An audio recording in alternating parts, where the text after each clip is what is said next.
We're live now?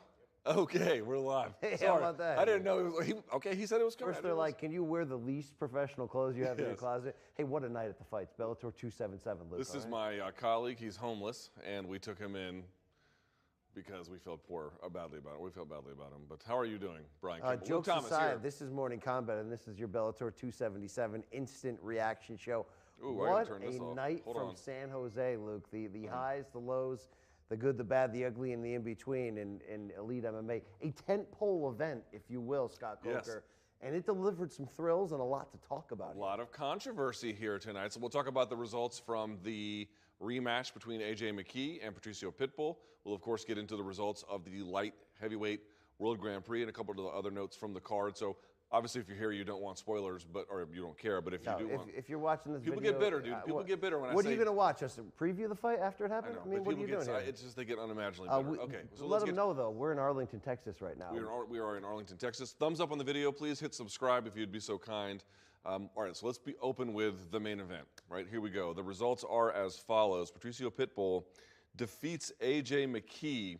The scores are already the subject of intense debate. 49-46 on one scorecard, 48-47 on the other two. Others. A unanimous decision for the former champ. Luke, let me take it back from you right now, okay? You have to start with how you scored it. How'd you score it? How about I start with the headline here? How about you start with some pants, okay. which you failed to do. The 34-year-old legend, the face of Bellator's history, now 6-0 in rematches. Yeah, he's remarkable. A 3-time featherweight world champion. Just beating the guy who just beat him to become the biggest thing that ever happened to Bellator. What a turn of scoring aside, okay? We talk about Devinson Figueiredo at the same age coming back with that big win against Brandon Moreno and their rematch. How about this? How about the Brazilian juggernaut, the Savage, regardless of the scoring, pulling this out? That's a man out there tonight. He had a remarkable performance, completely disciplined from the word go. Strong investment in the leg kick. It's really what I think won him the majority of those 3 rounds. Although some of the stuff, chase him. And he did. You know, the early going of the first and second round a little bit reminded me of the second fight between Max and Volk, the one that I, not so famously but stupidly tweeted that I'd seen many, many times. The point being is one of the adjustments there that the team Max did was they waited on Volkanovski to blitz them a little bit more than trying to chase him down. And you actually saw that with Patricio, with AJ McKee, and it worked actually really well for him. He was able to counterbox a lot better, again, invest in the leg kick, changing up the rhythm, changing up the location. Dude, he didn't phenomenal takedown defense. Now, once he got pressed up against the fence, I did think there was a strength difference and a grappling strength difference. And so you did see AJ McKee have some success there. But wouldn't you agree overall, that was a disciplined, researched, well-executed performance Most important, look, Patricio Pitbull won this fight in the first 3 rounds. And I think the scoring, that's how I had it. I'm going to have to check out how the judges scored it. You asked how I scored it. 3 rounds to 2 in favor of Pitbull. I give the final 2 rounds to McKee. I do believe it could have been gone either way in the end because I believe there were swing-ish rounds, although I think Pitbull did the better work overall. But if you ask me how he won this fight, Luke, it's what he did in those first 3 rounds to not only make McKee chase him, McKee, the more dynamic striker who can seemingly sort of invent moves out of nowhere. I mean, we saw it early on in that first 2 minutes from the opening spin kick from McKee that he can pull out spinny shit, some wild shit that you've never seen before. So how did Pitbull counteract that? By staying in the middle, making McKee chase, but most importantly, making him pay that toll when he did cross the line. Sometimes that toll was in calf strikes, sometimes it was counter right hands, but everything was heavy, and that was the key. This wasn't a high output turnout either way, and unfortunately, Luke, I don't know what the fans in the Shark Tank in San Jose, you know, arguably one of the best home bases of pure MMA fans in the game, I don't know what they were booing out there. This rematch gave us the answers to key questions that we needed, not only about where AJ McKee is really at, this star on the rise in the making, already here, 27 years old, but what it would look like if they both had to constantly make changes for the other. We got that. We got high-level changes. This was my shit. I love this fight. People saying, how could you love this fight? It was slow. It was slow, but it was tactical, and it was constant adjustments. And for the first 3 rounds, it was Pitbull setting a tone. That let's give McKee credit when Pitbull faded a bit in 4 and 5. He made it close, but I'm comfortable with 3 rounds to 2 for Pitbull, and this is a hella tough performance. Incredible performance, and really it speaks to, I mean, something that gets tossed around that is oversold as almost like a phony way to prop yourself up. But there is a kernel of truth to it, and it should be reminded that when fighters lose a fight and then they say to their opponent, oh, he was just better than me on that night, I've seen people take objections to the sort of disclaimer about on that night. But really, it is quite true. Oftentimes, guys don't get a lot. There's not a huge amount of times you can fight. So you get a real small sample size. And sometimes fights do mean that one guy is clearly superior than the other. Sometimes it's hard to know what they mean. Clearly, what it showed us was on the first night that they fought, AJ McKee was certainly the better prepared for that moment and the better one who executed a game plan. But it doesn't necessarily mean that over time, if they had more fights, that he would be the guy who proved to be the best. This was Patricio's, I think, overall better night, although to your point, McKee did rally considerably, having a lot of gusto, but not going too crazy with the risk in the fourth and the fifth. But still, it is true. Like, don't read. Sometimes people overreach in terms of what they read into the significance of wins and losses. This is a test case into recognizing sometimes people just have good moments, and that's all they are. We're going to make the same question and answer about the co-main event, the light heavyweight final, in a second. But I do want to ask you this straight up. If you're Scott Coker and Bellator Brass, I don't know if this was best case scenario, but it's great case scenario, meaning these are the two biggest stars, best fighters you've ever had under your banner, no disrespect to Michael Chandler. First time they gave you the highlight reel finish. Second time now we give you the aging fighter coming back and putting on a vintage adjustment performance. Now we're going to most likely get a trilogy, and we can argue whether that trilogy should come next right away, don't pass go, or it should come a little bit down the road. Either way, you continue this storyline and the rivalry between these two, and I don't think this loss, and you saw the way McKee objected to the decision. I would have loved an interview. I think he walked right out of the cage afterwards, dejected, but I don't think this kills that stock of is McKee the next big thing in this sport. You got to go through sometimes more than once the legends to get over that hump. Mm-hmm. He went through them the first time. We ran back this rematch. If you're Bellator Brass, you're going, all right, let's go to the trilogy. Let's do this. It's kind of a win-win in the end. Would he really do 3 of those in a row? It's rare. It's not always advised in the promotional game because why rush and cash that ticket? But I think this was such a unique, perfect storm when they fought the first time last year, meaning that we were allowed to justifiably say this is the biggest fight in Bellator history. It has the most meaning. It's the 2 best fighters the promotion ever produced. And in this unique special case, I think you do run that back a third time right now because I think there are more questions that still need answered. And so, hey, Pitbull, the veteran, won this battle, but he didn't win the war yet. And the war is where the money's at and the sales. But even aside from that, storyline-wise, I can't wait to see what this third one looks like. Yeah, I don't know if they would run it right back, but I agree. It's a little bit hard to know where exactly you would go. Like, who would be the other person at 145 that has stood out in Bellator that you would... Well, you know what? Okay, but then Aaron Pico gets into the conversation here a little bit as well. Not yet. Well, I don't want to pivot to him, but what I mean to say is if you don't go the direction of a third one right in a row, then you do have to figure out who fills that slot. Well, you'd have to look at the rankings, and it's not that there's not names there. I mean, we just had a featherweight World Grand Prix with elite names, and certainly I just think, look, this is hot right now. And I think, Luke, this fight, despite what those fans were booing, it gave us that ebb and flow and those adjustments and the high-level performances that we needed. If you're I won't say Aaron McKee, shout out to the 01 Sixers. If you're AJ McKee, do you have a legitimate case, though, to say I got robbed? Okay, or they missed it? So we need to go through the scoring. Well, I want to ask you that. Yeah, but that's how I'm going to answer it. We need to go because people are looking at this video going, "Oh, BC, tough day to ski. Tough time to skip leg day." Look, I've been skipping leg day for 43 years because I've been working out my lethal weapon. Okay, my mind. Let's talk about the scoring here a little bit. Scoring round 1. How do you score it? That, I think, is the big point of adjustment because you saw John McCarthy on the broadcast give it to AJ McKee. I gave it to Pitbull. I thought that he did well to absorb the flashy strikes early from McKee and then made McKee chase, and it was the leg work in round 1 that has to go Pitbull's way. I can understand somebody giving it to McKee because he was flashy early, but if you know what you're watching, and people say, I don't always know what I'm watching when I do these hipster scorecards, I think I got it, though. 10-9 Pitbull in round 1. I had it 10-9 Pitbull round 1, but I do recognize that is the swing round, or a swing round, actually. There's a couple different ways you can go. I think that the case for Pitbull is stronger in round 1 by virtue of the amount and then the value of the leg kicks, but I recognize that one's a little harder to call. Round 2, that's a Pitbull round, right? It's a big Pitbull round. Yeah, it's a big Pitbull round. Round 3, that's a Pitbull round for me as well.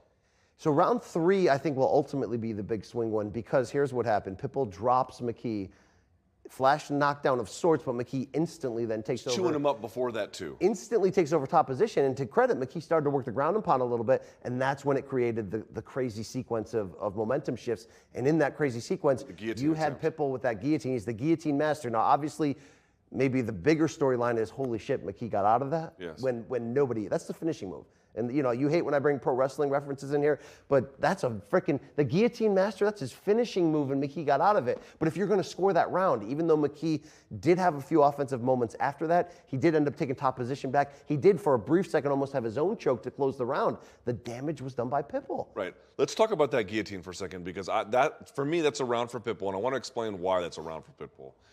Here's the best approximation I can have. People think that if someone applies a guillotine, even if it's close, if they escape, that somehow negates the efforts. In other words, it's a binary question of, did the guillotine work or did it not? That is not the question. The question is the same question you would ask of any piece of offense, which is, what else happened in the round?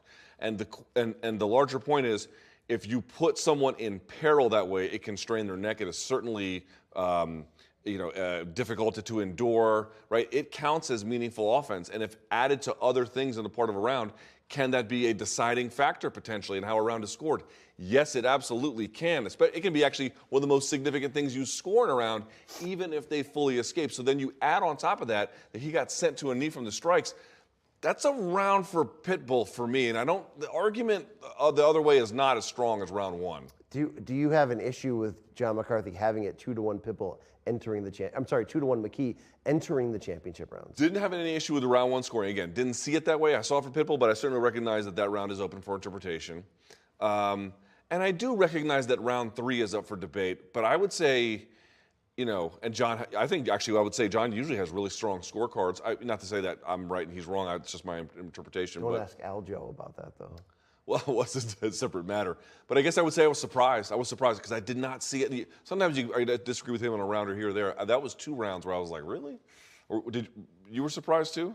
I was a little bit surprised because, then we transitioned to the championship rounds. John's got good judgment on that. And this brings in the same topic.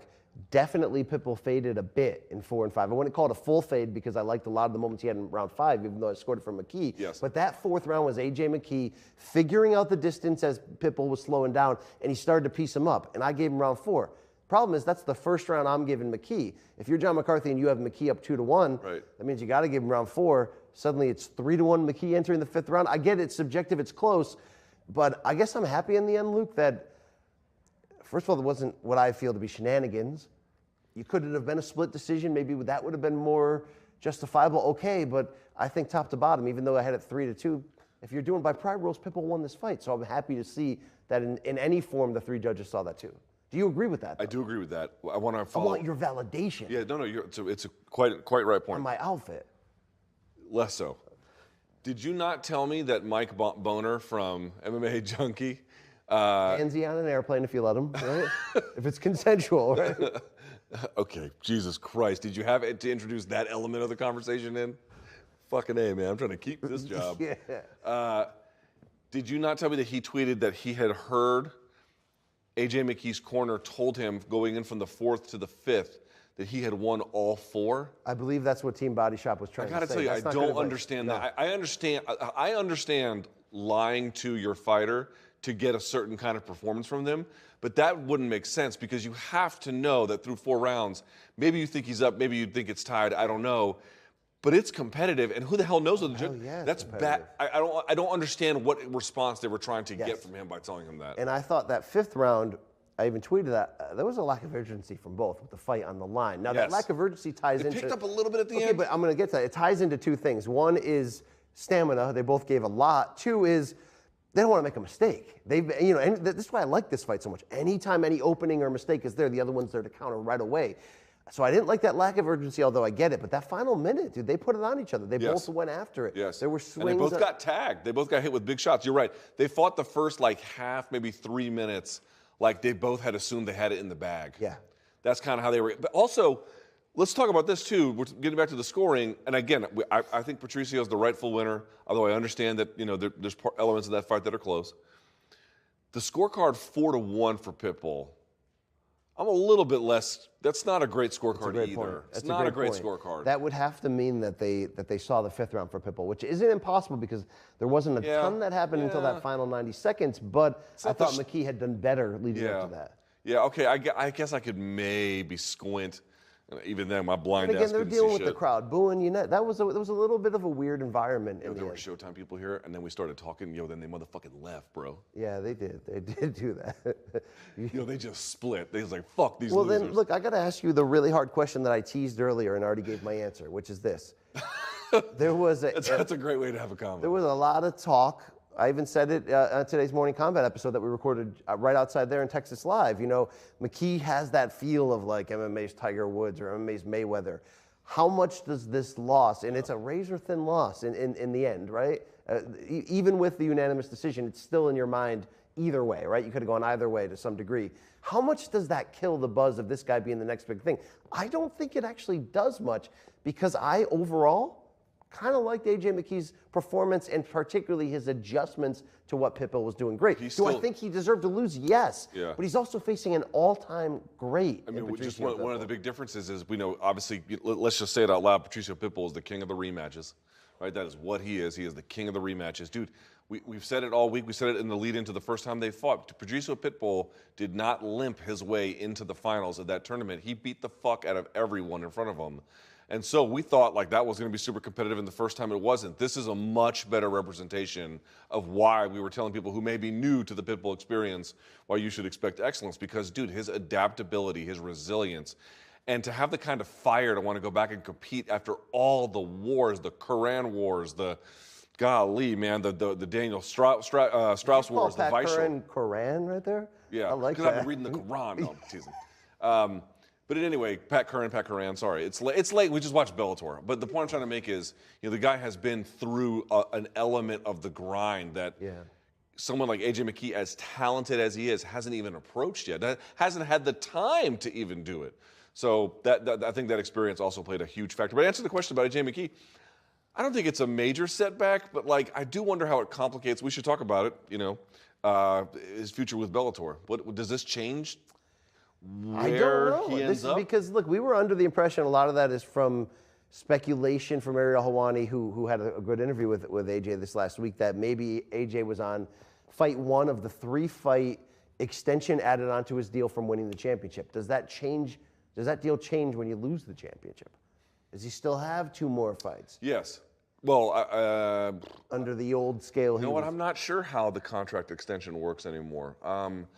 I know that they can exercise for 3, but they might have discretion in stopping that if they want. But I don't know. This I don't is know the if that's reason true. why I really don't know if that's true. I don't go over and above and say, oh, the stock of AJ is hit after this. I don't think it's really that hit. Here's why, Luke. He's freaking great. He fought a guy who was fucking all-time great. Yep.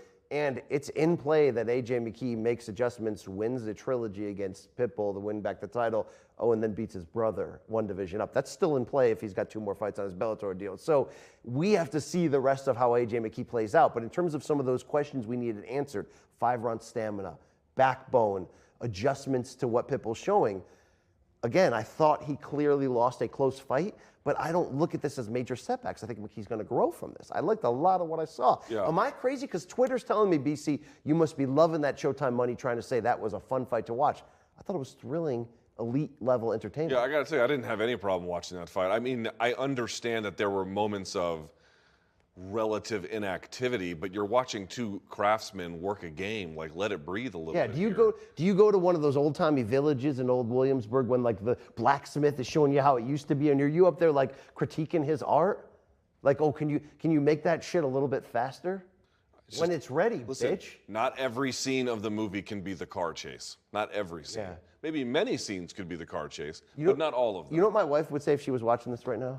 2 things. 1, she'd be horrified at me wearing this in public. But 2, she would say you should put a pillow under that laptop so you don't get ball cancer.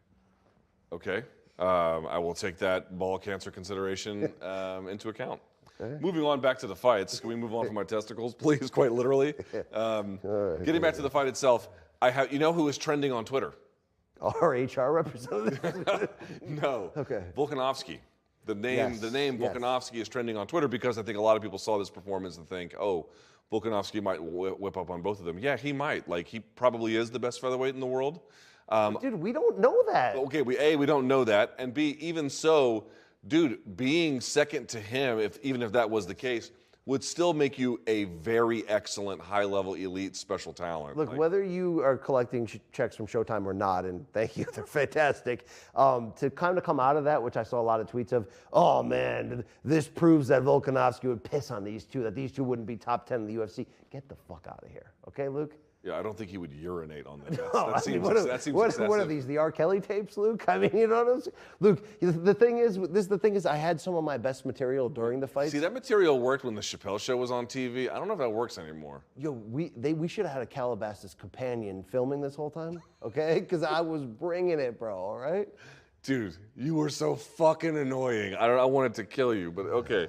Do you think Volkanovski beats him? Answer the question. Beats AJ McKee.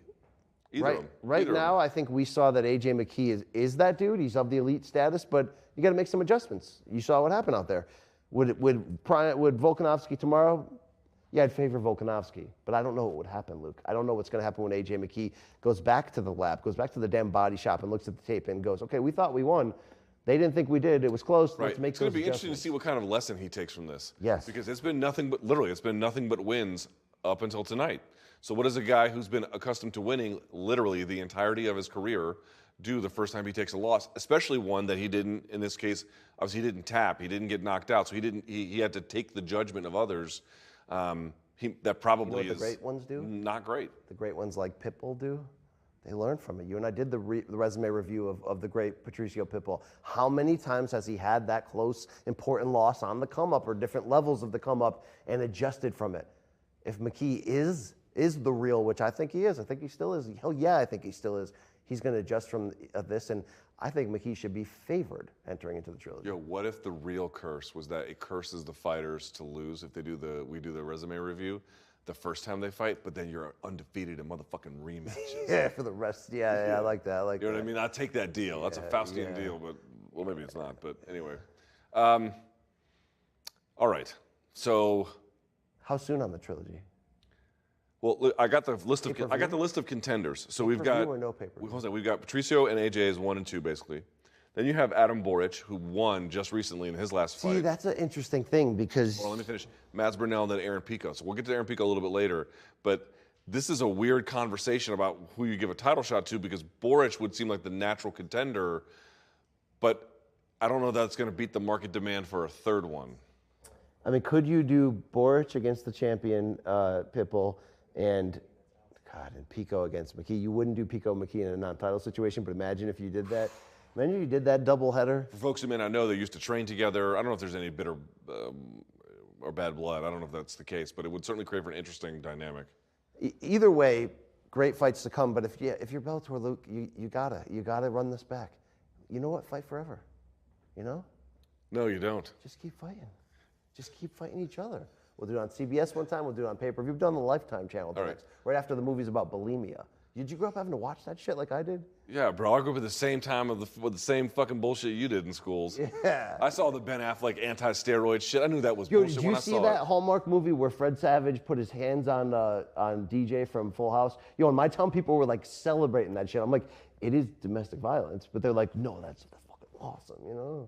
Because it was like two childhood stars from our time, you know? I don't know what savage town of fucking abuse cheerleaders you're from, but no, I did not see that. Hard Scrabble. That's how I came up, Luke. I think just trashy is really a better way to put it. You turn it into like working class tough. I think you're just trash. Yeah. you're just basura. Says the guy who got caught vaping on camera today during a live broadcast. That was fantastic. Yeah. So look, that's the main event, and it at least lived up, giving us a lot to talk about in some elite level performances. This co-main event, though. All right, here we go. Okay, the finals of the light heavyweight World Grand Prix. Only we didn't crown a new champion either way. We didn't give away $1 million, and we don't have a tournament winner.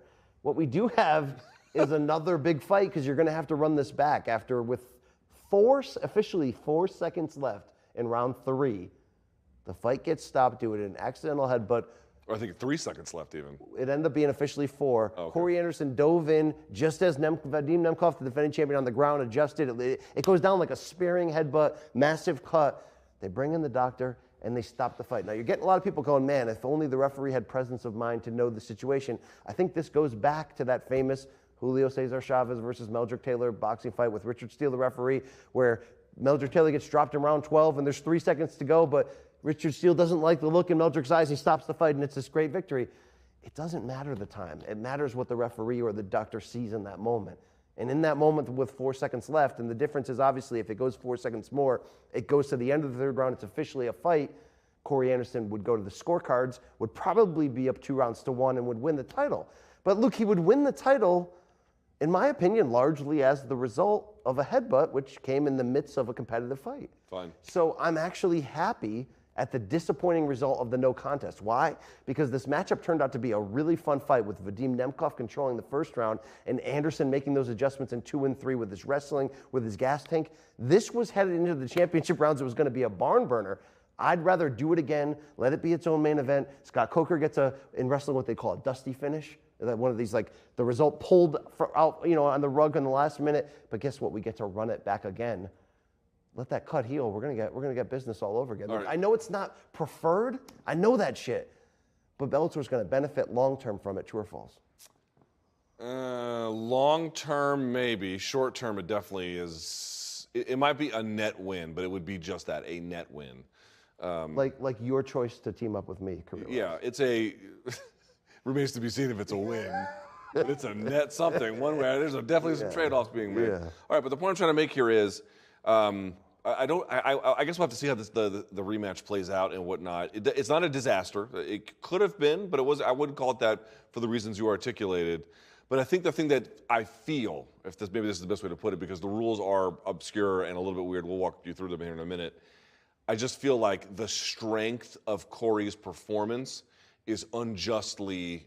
There's a failure to reward it with the result. The result does not speak to what the truth of the fight was, which was Corey Anderson was prepared for this moment, and he looked to be running away with the fight potentially. Can you hold the phone on running away, though? Running away is a little strong. He took control of the fight at the, not midpoint, but, Yeah, but I want to make this point. Here's why I think running away is, you're right, it's an exaggeration. But I will say this. He controlled Nemkov in the ground in a way that I do not recall Phil Davis doing for longer stretches. That by itself was extremely. I don't know if folks appreciate this because I honestly don't know how many people have watched Nemkov. But dude, trust me when I tell you, people don't do that to him very, very commonly. That was very uncommon. Long minutes, 3 minutes at a time. That's unusual. I was very much anticipating before that cut what the 4th round was going to look like. I even said that out loud to you. I want to see what Nemkov has to adjust. I felt he was going to come out knowing that he needed the big round and would have got it on the feet, because when they did strike on 50-50 even terms, it wasn't 50-50 results. I thought Nemkov took control of that action. Obviously, it was Anderson bringing the fight to the ground that caused that momentum shift, but I didn't think Nemkov was going permanently in the wrong direction. I was waiting to see that adjustment, which is why I really want to see this rematch, because both guys showed out. There are certainly unsettled questions. I just mean, I didn't know. I was, to be honest, I'm a little surprised Corey Anderson was able to do it as easily as he did. That is very impressive that he could do that. So I was actually kind of taken by surprise. But you're right. Fair point to that. One note I want to make about what the doctor did in stopping it. Different jurisdictions will have different doctors that would very much let that go. And I know you've probably watched fights where you've seen cuts like this and been like, they kind of let this go. Right. But this doctor in California, San Jose, they have a very good commission there. They're going to get very good doctors, and they might get doctors who don't really give a shit what you want as a fight fan, and they're going to stop it based on a medical basis. And that might be disappointing, and I'm not here to tell you have to like it. But it seemed to me that this doctor was making one decision and one decision only. Is this whatever medically troubling thing he saw there or not? It was. He called it. You would have been fine with the fight continuing? No. And give the cornerman a chance to do his magic? I'll say this. I have seen fights where shit like that has gone on. Good or bad, I don't know, but it did. I mean, I could see Russia from my house through that cut. That's how deep it looked, okay? That's a deep Sarah Palin cut right there, right? I know you're a former Washington, D.C. speechwriter, so you can appreciate that bullshit comedy, right? I could tell you about the Nailin' Palin movie. Yeah. Oh, wow. See, this is the moment we went too far. I thought it was earlier. It's right now, though. Yeah. Yeah. Oh, boy. That's a famous movie. It's a very good movie. I mean, she did all of Dallas, really? I mean, we're here to find that out, right? I mean, come on. It's Arlington, Texas, live. Hey, tomorrow night, Errol Spence Jr. Hold on. and the other guy for pay-per-view gold. I cannot wait, Luke. All right, let's get back to the co-main event here. Scoring round one for Nemkov, right? Yeah, you're right. On the feet, very technical, but heavy, Luke. Yeah, I thought he did the overall better work. We did ask the female members of our staff. I don't know if this is an HR violation. If they felt Nemkov was a striking male. No, sorry. When you say we, what you actually mean is only you. The answer were resounding yes. I did not. I did not also take part in this informal poll of yours. In any event, round two, clear round for Corey Anderson. Round three, a clear round for Corey Anderson. But to your point as well, Nemkov showing some life at the end of the third to make you think, had the fight continued, whether it should have or not, that potentially another turn of the screw was possible. Was this tournament cursed, Luke? Because it was supposed to be Rumble and Romero, and we never saw it. This is why it's so funny now. I did a lot of thinking about this because I remember for so long when Bjorn Rebney really wanted tournaments done. And again, he did them a little bit differently. And I think a lot of those guys got ground to a pulp in the way that he did it. But there was a lot of pushback on the tournament model. And one of the reasons was for what unfolded here, which was even when the promoter puts their best foot forward, and there was certainly some successes from this, they're difficult to do. Yeah. They're difficult to do. There's so much injury, there's so much instability in fight promotion that they're just inherently difficult to do. Okay, you didn't get the final result it's not result cursed, you wanted. But they're difficult to execute cleanly. They just are. Doesn't matter who puts them on. Do you remember the old Grand Prix had 50 Cent coming out with that large champagne bottle? Why did that gimmick stop? To present the $1 million check? Why does any gimmick stop? Sometimes gimmicks just stop.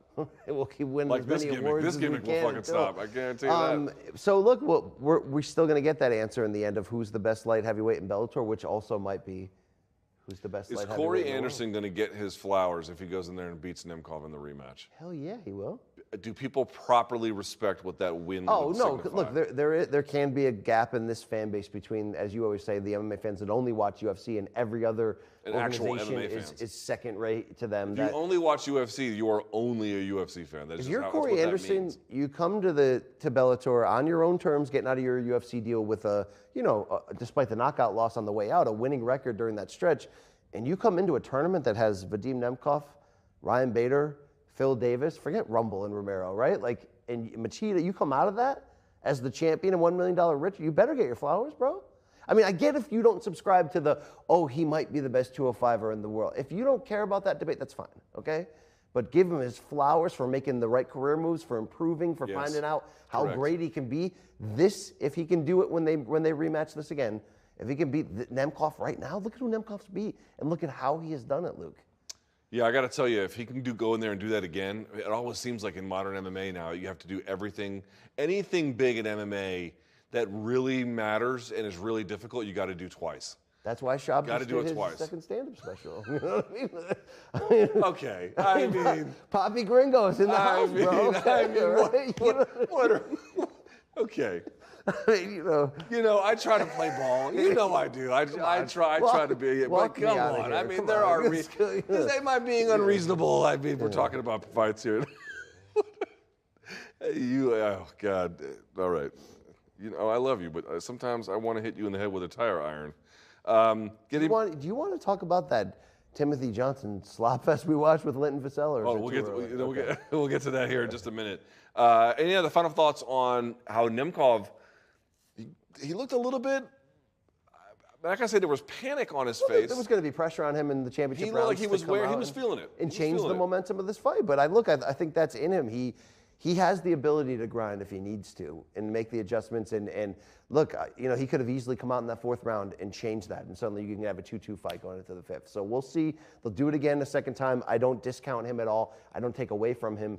Sometimes these no contests are what they are, sort of a detour, a speed bump on the way, all right? Also, the last thing I'd say is I don't have any real criticisms of Corey's performance, but on the ground, the way he was throwing ground and pound, I don't think that headbutt, it was obviously accidental, but if your head is flailing in the way that his was, those are gonna happen a little bit more commonly. So something to think about there. Like, I don't think that was just completely like, oh my God, how did this happen? That's kind of how that happens. All right. Aaron Pico at a 150-pound catch weight defeats Adley Edwards, who came in on extraordinarily short notice, less than 2 weeks. Hella punishment. Okay, dude, that third round did not need to happen. After the second round, here's my view. Let me see if you agree. Yeah. And I know you probably agree in boxing, but let's see if you agree in MMA. If a guy is coming in on short notice and is durable, but you can clearly tell is just, it's going from he's being beaten up to now it's getting abusive. If they're coming in on short notice, I believe in throwing the referee intervening or the corner intervening much earlier. Hell yeah. By virtue of how already their chances of winning are poor. If you're taking a beating, dude, do not take a Here's my thing. Take a savage beating when it's a title fight. If you have to, if that's what it requires, then that's what it requires. Do not take a savage beating on a fight you're filling in on short notice. That makes no sense, especially when you're not competitive in it. Kind of like the Chris Moutinho fight against Sugar Sean. Right? That you did not need to go as long as it did. He proved how tough he is. He'll get another fight. Correct. We don't need that. For some reason, actually I know the reason why boxing has seemingly made a change in the last 10, 15 years in what you're saying, being more merciful in those moments. Maybe because, look, the way boxing is set up, you get deaths in the ring. You get some really sad situations. You see adjustments to that. I think MMA a little bit too much a hero culture still. A little too much. Yeah, there is. A little too much. But look. What can you say about Aaron Pico? It was a last-minute replacement. Is he ready for a title shot? Maybe not next, but you can't do this too much more because although there wasn't a big challenge in terms of the threat of Strike coming back at him, this is who Aaron Pico is now and should be in terms of the 2.0, leading wrestling first. Letting those hands go, his left hook to the body is a thing of beauty. It's a vicious shot, but he can just grind you out if needed as well, and his ground and pound is sensational. He's showing you, Luke, that he's ready for the top. I'm not saying rush him in there against Pitbull or McKee next, but like in the next year, we got to have a plan to get this guy the title shot. And Luke, when he gets to that point, win or lose, the fact that he got to that point after the disaster that was his first 5 or 6 pro fights, I'm going to tell you. You know, we see it in the NFL. We see a lot of those quarterback busts that get picked like third over, like Jamarcus Russell, anybody who's Todd come Marinovich, through DC, anybody. You know, it's happened to Achilles Smith. You know, a lot of these Ryan Leaf, all the DC quarterbacks, with the exception of Jason Campbell, who played his heart out, but the fans didn't appreciate him. Kirk Cousins had better numbers than Campbell, if you can believe that in DC. How do you like that? I don't. I think that they're both awful. I don't know what. Well, I like Jason Campbell. I don't know what my original point. My original point was. Dude, like, we got to give him his flowers, Aaron Pico, at this comeback. I know he's still in the midst of it, but dude, he's doing the right things. He's saying the right things. And like Errol Spence, who bought a farm after the accident because he needed to structure himself. He knew the therapeutic value of horses. Aaron Pico moving to New Mexico and finding that horse Rocco. You know that horse that I'm talking about? The one that had the fire hose underneath it? Yeah, that's changed him. It could change a man. This is the stupidest show. I cannot believe we get a paycheck. With that being said, is he title ready now? Fuck my life. What? Is he title ready now? Okay, I'll say this. You got to give Aaron Pico a ton of credit. I want to make sure we give credit to his coaching staff. I know Brandon Gibson, chief among them, but there's been many others as well. You want to talk about taking a guy who was maybe on the precipice of being ruined. I don't know if it's that bad, but he was in bad shape by the time they had to work with him. And man, I was talking to Danny Segura about this. Man, he made the most of a rebound. Wow. Yeah. That is how you build back. Now, does that mean he's the perfect fighter? No one ever will be. There were things I saw tonight, kind of when he begins to chase offense past the black line towards the fence line. There's still some lack of defense that may eat him up eventually. But overall, this performance was razor sharp. They built this guy back brick by brick. Clearly, he has begun to put it all together. And that is not an automatic or easy thing to do, and they executed it. So credit to Aaron Pico, obviously, and they're still building it physically and mentally. And I say that because the post-fight interview, after beating late replacement guy tougher than he should have been, Pico's still talking about all those bad things people said about him. So he's still using that as motivation. Yeah. He's still trying to prove people wrong that he is maybe not the full incarnation of what we thought he was, the biggest MMA, the most hyped MMA prospect in history. But he still may be able to climb that mountain and become a world champion. I don't know about doing boxing and MMA at the same time, which sometimes he says is his goal. No, that was kind of crazy at the time, and obviously in retrospect was almost silly. But I will say, I've never, I got to tell you, when he was at the end of like the string of getting stoppage, the knockouts and everything else, I did not know if a comeback was possible. Like it was at that point where I was like, yes, it is possible, but it is also 50-50 that this turns around. And they turned it around, man. The poise he shows in all the dimensions, and then the savagery. This is the thing that stood out to me. Yes, he was fighting a guy on short notice. You cannot go. This does not tell us exactly his upper bound limits. But dude, you know what he fought with tonight?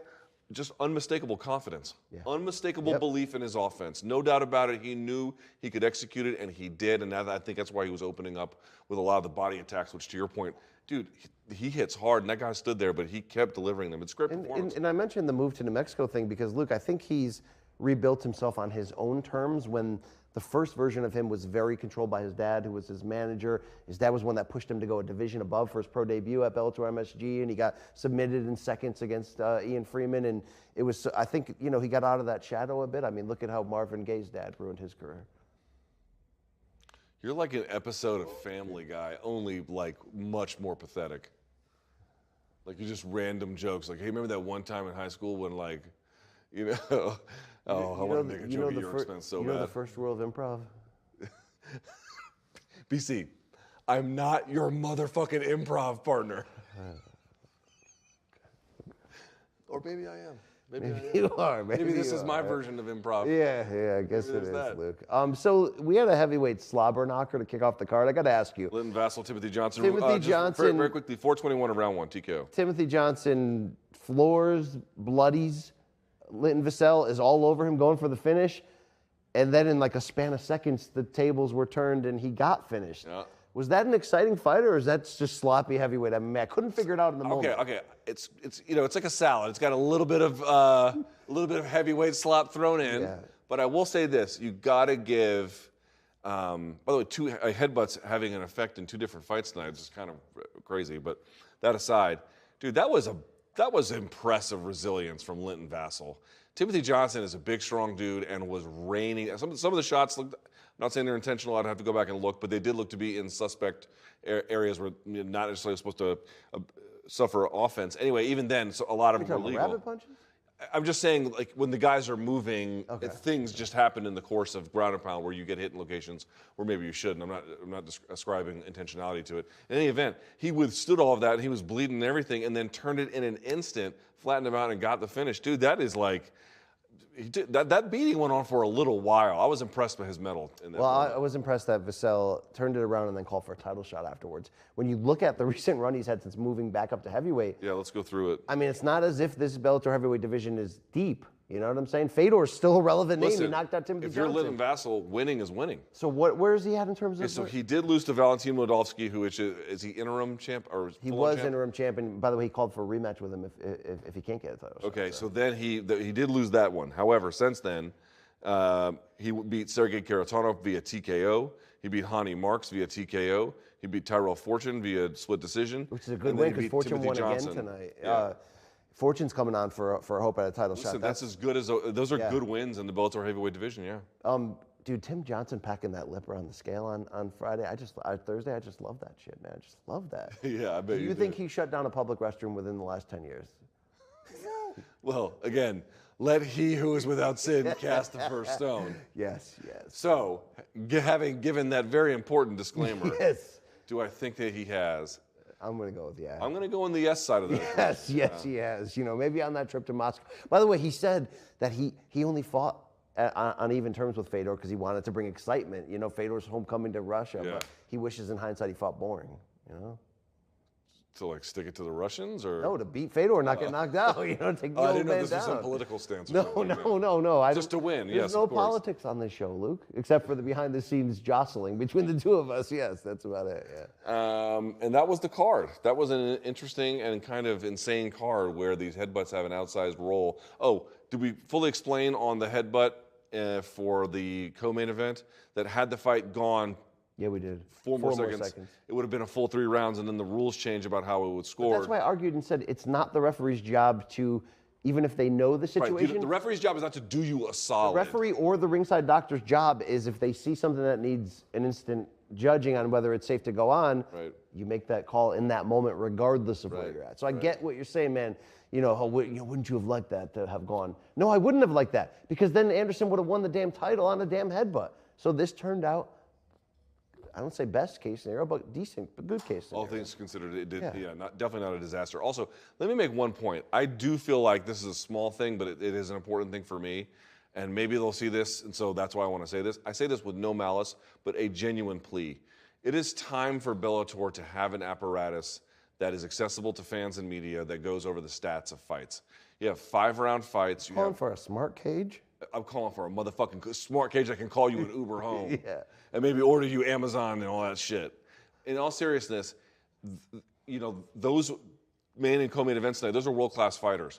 There needs to be some kind of stats database and coverage that makes the product more accessible.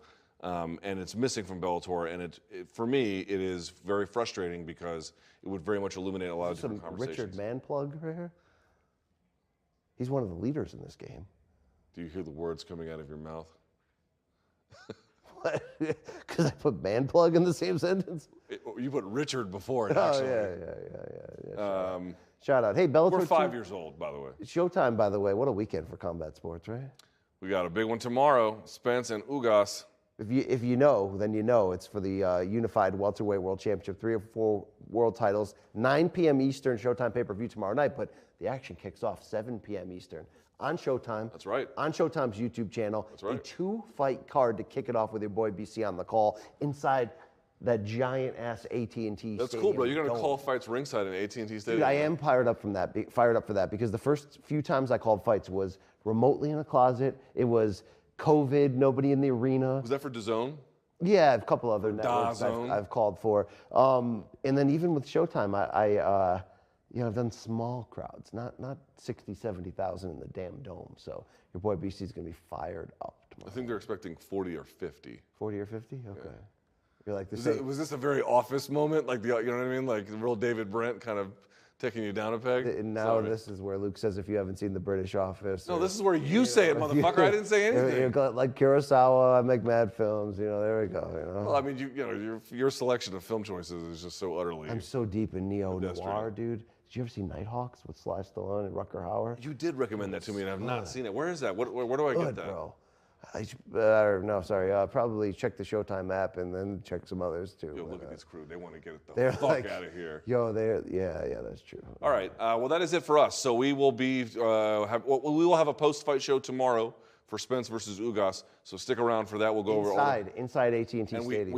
We have been told that we are inside the AT&T Stadium. Now, the question is, are we in the men's room? I don't know. I once did a CBS Sports HQ hit at Madison Square Garden outside the men's room at a UFC card. And as I'm wrapping up, there's just drunk fan after drunk fan jumping in. It was just a debacle. Yeah, I've had a few. Remember we had fruit flies at... yeah, that was great. At what was that market called? Yeah. No. It was at, I won't say the place, but... Right, it was at the Mohegan Sun. Yeah, it just said the place. Yeah. Great place to watch a fight, Listen, if you're a fruit fly, a lot of singles there. A lot of singles. it's like ready to mingle. It's like singles fruit fly grinder. Yeah. They're ready to mingle. All right. Do you believe in Spanish fly, or is this too? This is like you're such a fucking idiot. Well, it was a good plug for the Bill Cosby. This dude's imagining cavemen riding dinosaurs, drinking fucking Red Bulls. You are the worst human on earth. All right. For Brian Campbell, I'm Luke Thomas. The sound guy that we got, the local guy, fantastic. He's fantastic. Many of the locals are very friendly. Can you put him on camera, or we don't? Many of them. No. You didn't consult. Don't play games like that. All right, we got to get out of here. Brian Campbell, Luke Thomas. We'll see you guys tomorrow night for Spence Ugas. Enjoy the fights.